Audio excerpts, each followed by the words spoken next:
Mga bro, may magandang balita tayong nakuha mula sa karagatan. Ang Philippine Coast Guard ay formal nang pumirma ng maintenance contract kasama ang French shipbuilder na OCEA. At ang bida sa usapang to, walang iba kundi ang BRP Gabriela Silang, ang pinakamodernong offshore patrol vessel ng PCG. Solid na galawan to, mga bro, kasi sa totoo lang, maintenance is just as important as firepower. Wala rin silbi ang barko kung laging nakatambay sa pier, di ba? Kasama sa kontrata na to, magbibigay ang OCEA ng technical support, regular maintenance, at tuloy-tuloy na supply ng essential spare parts para sa OPDA 301. Ibig sabihin, hindi lang tayo bumili ng barko, sinigurado rin nating mapapanatili itong fully operational. Ganyan mag-isip ang tunay na strategic.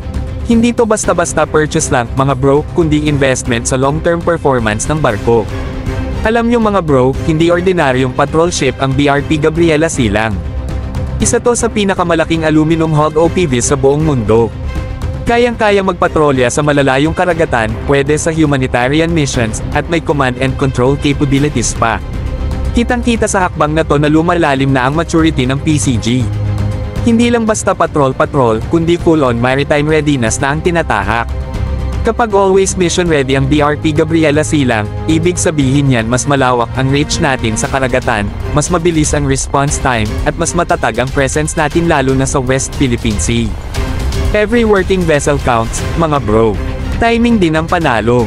Habang tumitindi ang tensyon sa rehiyon at nagpapalakas ng assets ang mga kapitbahay natin, itong galawang to ay senyales na hindi rin tayo nagpapahuli, lalo na sa logistics at support systems.